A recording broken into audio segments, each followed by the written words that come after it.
છો મિત્રો, જય યોગેશ્વર, જય સ્વામિનારાયણ, જય શ્રી કૃષ્ણ. હું છું શિલ્પાસ કિચન રેસિપીસમાં તમારું સ્વાગત કરું છું. આજે આપણે ઘઉંના પાપડ જે રીતે બનાવવાના છીએ એ રીતે પાપડ સોફ્ટ તો બનશે જ, સાથે સાથે એકદમ મસ્ત ફૂલાશે, ફાટશે પણ નહીં અને મસ્ત સફેદ બનશે, જેને તમે તળીને કે શેકીને ગમે તે રીતે ખાઈ શકશો. જનરલી ઘઉંના પાપડ જ્યારે સુકાય છે ને ત્યારે તે ફાટી જાય છે, પરંતુ અહીં એ પ્રોબ્લેમ પણ નહીં આવે અને જ્યારે તેને શેકીએ છીએ ને ત્યારે તે દાજી જતા હોય છે, પરંતુ અહીં એ પ્રોબ્લેમ પણ નહીં આવે.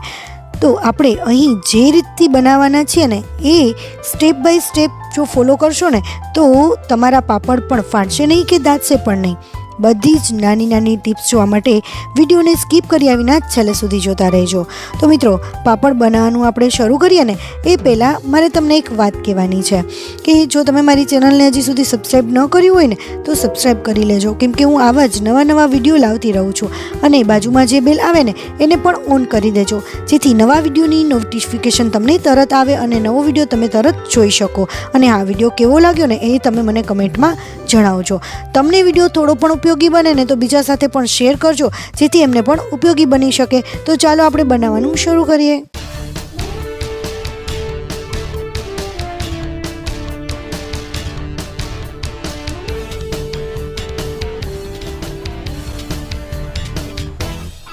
અહીં અમે ઘઉં લીધા છે અને આ ઘઉં ટુકડા ઘઉં છે.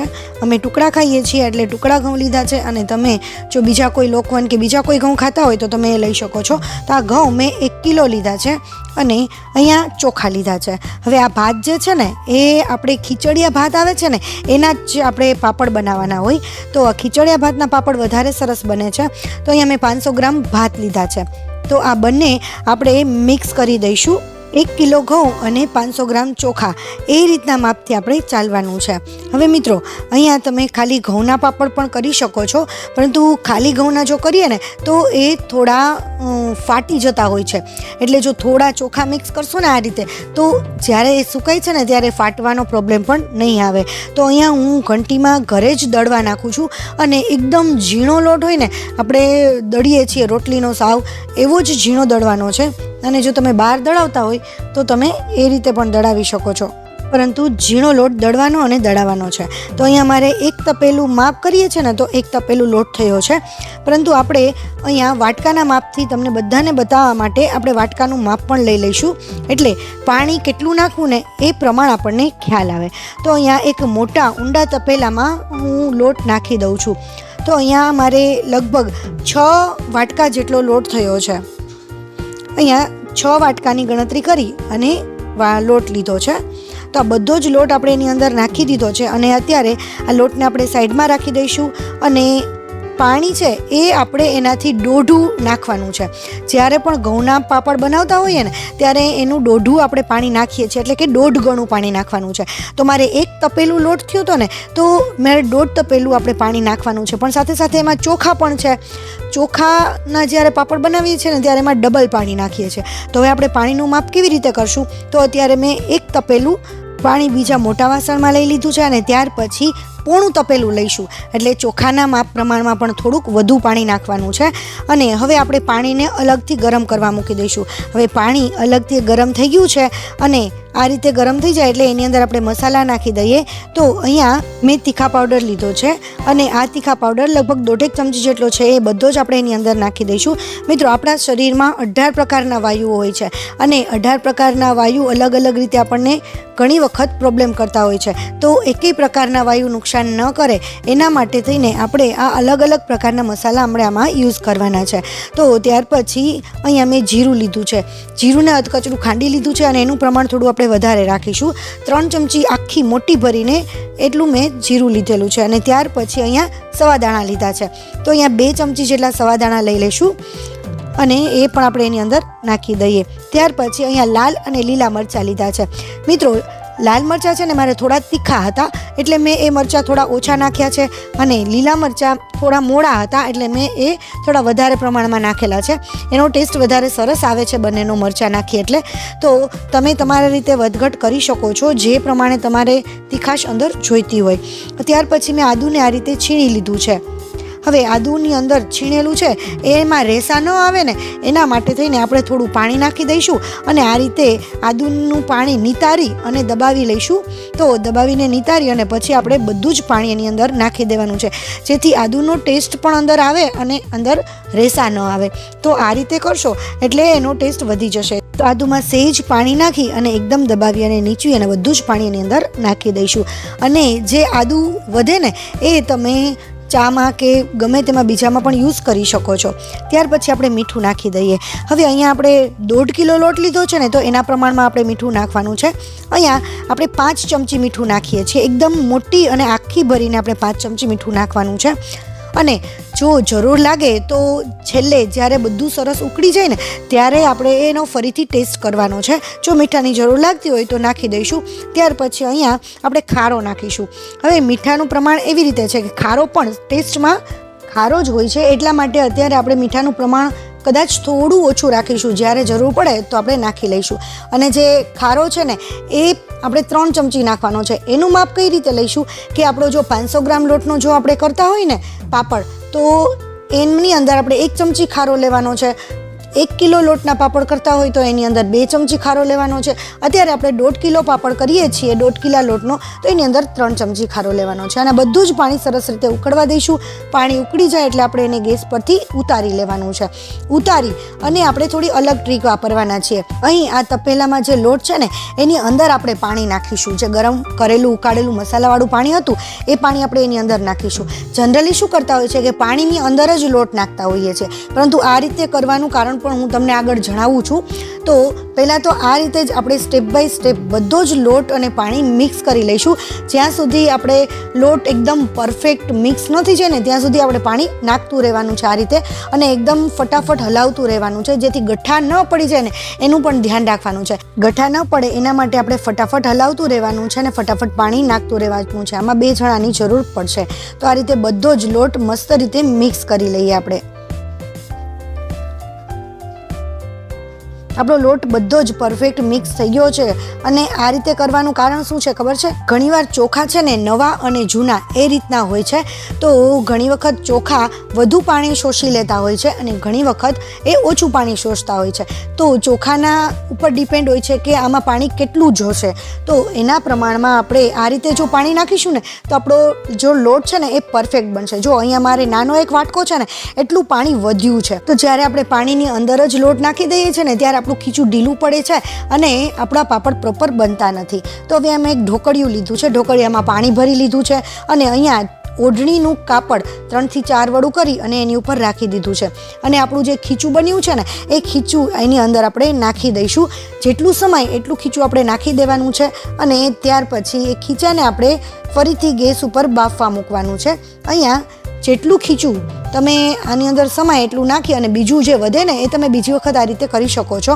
હવે ઓઢણી જે છે એને આ રીતે એકદમ મસ્ત રીતે ઉપર રાખી દેવાની છે અને ત્યાર પછી એને ઢાંકી દેવાનું છે, જેથી આપણું જે વરાળ છે ને એ પડવાને લીધે ખીચું સાવ ઢીલું ન થઈ જાય. તો એને આપણે બાફવા માટે મૂકી દઈશું. લગભગ 10 મિનિટ માટે ફૂલ ગેસે આપણે બાફવા મૂકી દઈશું. હવે એ બફાઈ છે ને ત્યાં સુધીમાં આપણે બીજી પ્રોસેસ કરી લઈએ. કે અહીંયા એક મેં બાચકી લીધી છે, જે ઘઉંની બાચકી હોય ને એવી ઘઉંની બાચકી લીધી છે અને એને ખોલી લીધી હતી. હવે ત્યાર પછી એની અંદર આપણે સરસ રીતે તેલ લગાડી લઈશું. તમે કોઈ જો જાડી એવી બહુ મોટી બેગ હોય ને તો એ પણ લઈ શકો છો. જે તુવેરની દાળની 5 કિલો 10 કિલોની આવે છે એ પણ તમે લઈ શકો છો. તો એની અંદર આપણે સરસ ગ્રીસ કરી લેવાનું છે. ત્યાં સુધીમાં આપણા જે ખીચું છે ને એ સરસ બફાઈ ગયું છે. આ રીતે બાફવાની પ્રોસેસ એટલા માટે કરવાની છે કે આપણું ખીચું છે ને એકદમ પાકું બની જાય. જો પાકું ખીચું હશે ને તો તમારા પાપડ ફાટશે પણ નહીં અને આ પ્રોસેસથી છે ને પાપડ એકદમ સફેદ પણ બનશે. તો સફેદ કઈ રીતે બનશે ને એ પણ આપણે જોઈએ. જો અહીંયા મેં જે બાચકી લીધી છે એનાથી એકદમ મસ્ત રીતે મસળી લઈશું. તમે જુઓ અત્યારે મારો જે લોટ છે ને થોડો એવો બ્લેક જેવો લાગે છે, પણ આ રીતે ગરમ ગરમ જ્યારે ખીચું હોય ને ત્યારે એને એકદમ મસળવાનું, એટલું મસળવાનું કે એ એકદમ વ્હાઈટ જેવું થવા માંડે. તો આ રીતે વ્હાઈટ જેવું થાય ત્યાં સુધી મસળશું ને તો એ એકદમ એનું ટેક્સચર છે ને બહુ સરસ પણ થઈ જશે અને લોટ મસળાઈ અને એકદમ આપણો જે સ્મૂથ બની જાય ને એવો સ્મૂથ પણ બની જશે.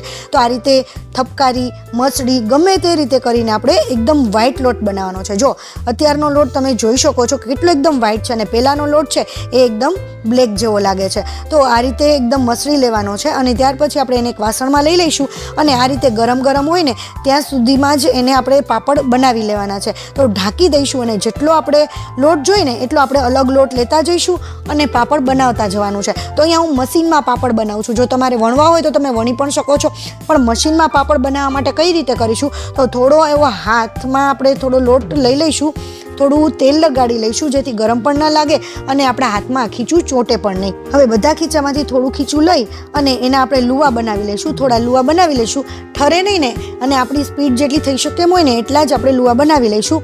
તો આટલું મેં ખીચું બહાર કાઢ્યું છે અને એટલાને આપણે લુવા બનાવી લઈશું. તમે લુવો જુઓ એકદમ લીસો લાગે છે અને આપણો લોટ પણ એકદમ લીસો છે. તો આવી રીતે લીસો એકદમ લોટ બનશે ને તો આપણું ખીચું જે છે એ પરફેક્ટ ખીચું બન્યું છે અને એના પાપડ ફાટશે પણ નહીં અને એના પાપડ જે છે એકદમ સફેદ અને મસ્ત બનશે. તો બધા જ લુવા કરી લઈએ, પરંતુ હું જો તમને અહીંયા એક બતાવી દઉં કે લોટ છે આપણો એકદમ સ્મૂથ લોટ છે અને એકદમ લીસો લોટ છે. તો આવો લોટ હોય ને એટલે આપણા જે પાપડ છે એ ક્યારેય પણ ફેલ નહીં થાય. તો બધા લુવાને એક સાઈડમાં રાખી દઈએ આપણે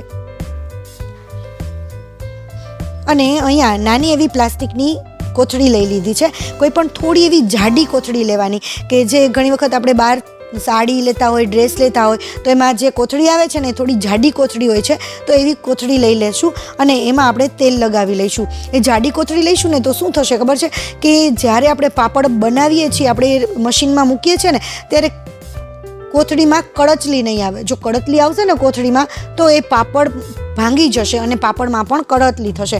તો આ કળતલી ન થાય ને એના માટે આપણે કોથળી થોડી એવી જાડી રાખીશું.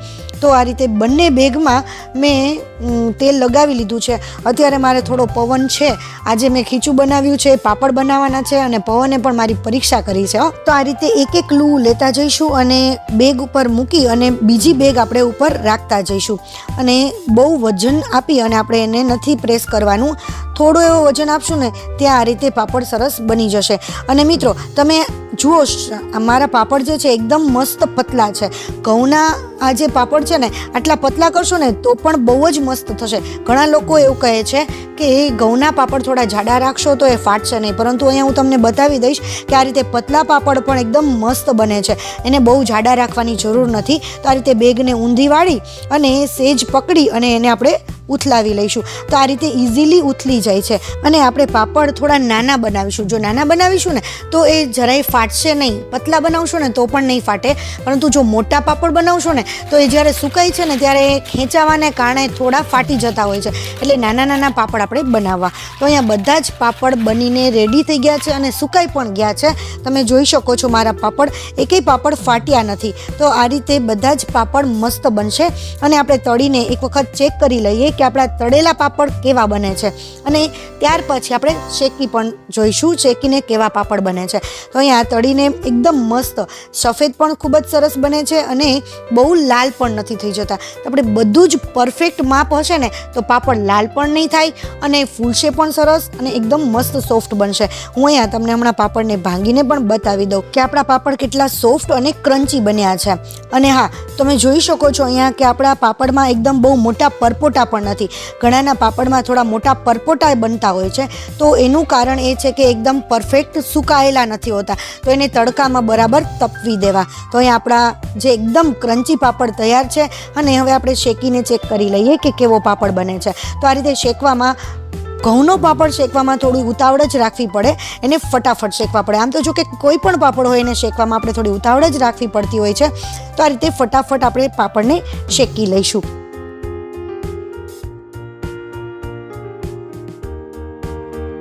અહીંયા તમે જોઈ શકો છો કે આપણા જે ઘઉંના પાપડ છે એ પણ બહુ પરપોટા નથી થયા, એકદમ ઝીણી ઝીણી મસ્ત ડિઝાઇન પડી છે અને બહુ દાજ્યા પણ નથી. બાકી ઘઉંના પાપડ આપણે શેકીએ ને ત્યારે દાજી જ જતા હોય છે.